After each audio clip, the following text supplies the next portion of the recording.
In this video, we'll be taking apart the Honor 600. If you're interested in seeing more videos like this, make sure you subscribe and click on the notification bell so you'll be notified once I upload a new video. Also, if you need any tools, there are links in the description.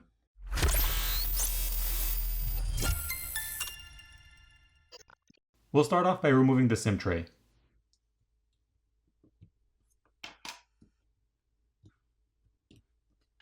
Looking at the SIM tray, we can see a red rubber gasket around the opening. At this point, heat needs to be applied to the backplate using either a hairdryer or a heat gun to loosen up the adhesive underneath, and then a pry tool can be used to pry the backplate off. I prefer to use a hairdryer since there's less of a chance of damaging any of the components inside by overheating them.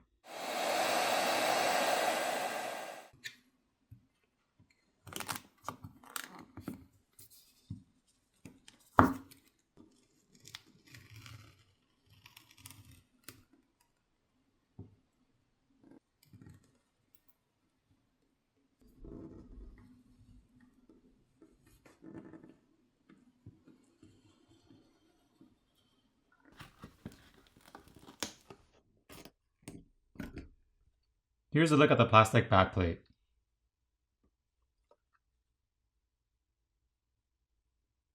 The camera lens covers can be replaced by applying heat and prying those off, so you wouldn't have to take apart the phone to replace those.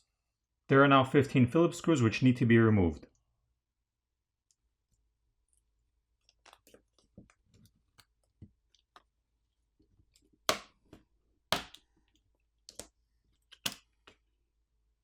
Looking at the plastic motherboard cover, we see the NFC antenna, the LED flash, the infrared or IR blaster, the rear ambient light sensor, as well as graphite film to help transfer heat.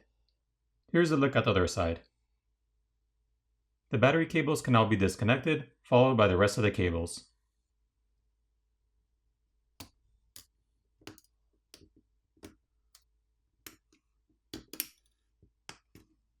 There's a single standoff screw which is holding down the main board.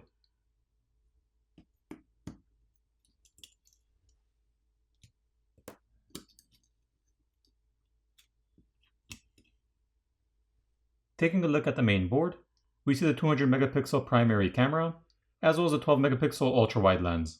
The main camera has OIS or optical image stabilization.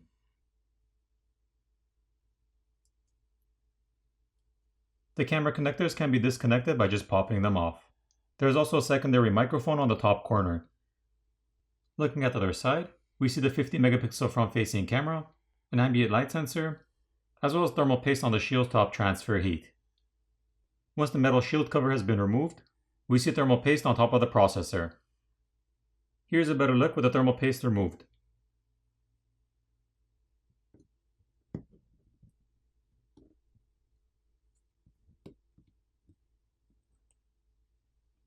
This is the bottom speaker assembly.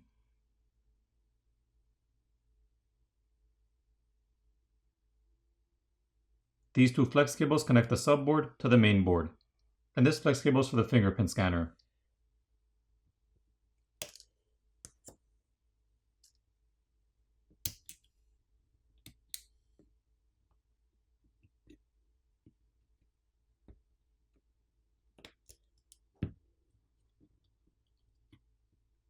Having a look at the subboard, we see the charger port located here with a red rubber gasket around it, and the primary microphone located next to that.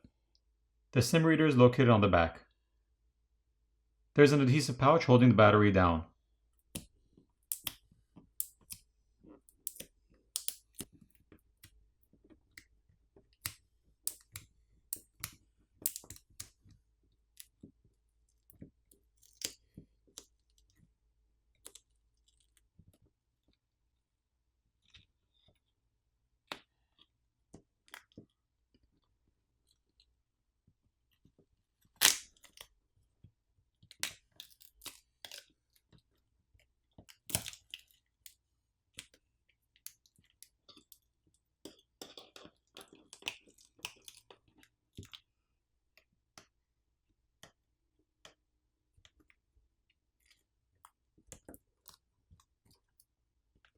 Now when it comes to prying off the battery, there is a lot of strong adhesive underneath it, so you will need to apply a lot of heat or isopropyl alcohol, and be careful when prying it off, since this flex cable as well as the flex cable for the screen are attached underneath the adhesive pouch, and the flex cable for the screen is still attached to the screen on the other end, so you'll have to gently peel that off before lifting up and removing the battery, or else you'll end up tearing the screen cable.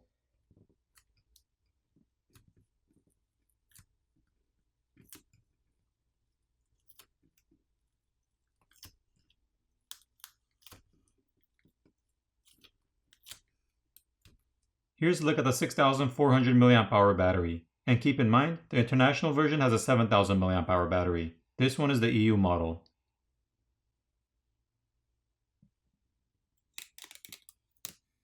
Once the battery has been removed and the screen flex cable has been peeled back, we have a better look at the vapor chamber which runs underneath the battery, as well as the motherboard.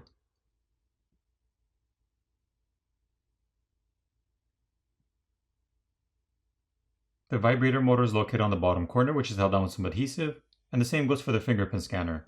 If you need to replace either of those, you can just apply some heat and gently pry them off. The same goes for the earpiece speaker, which is located on top.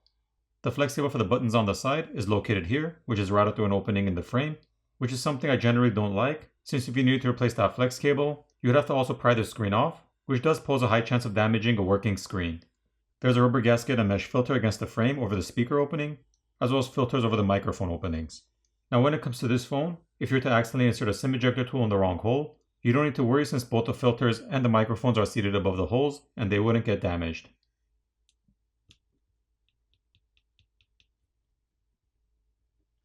Now for the repairability score on this phone, I give it a 5.5 out of 10. Now it's time to put the phone back together.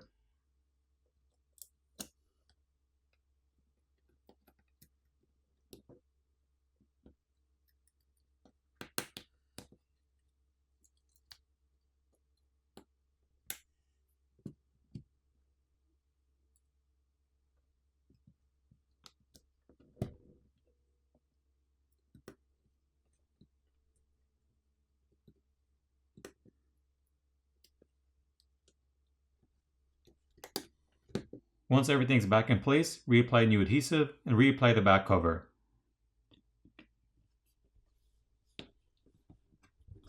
Flip over the phone, power it on, and you're done. I hope you enjoyed this video, and I'll see you in the next one.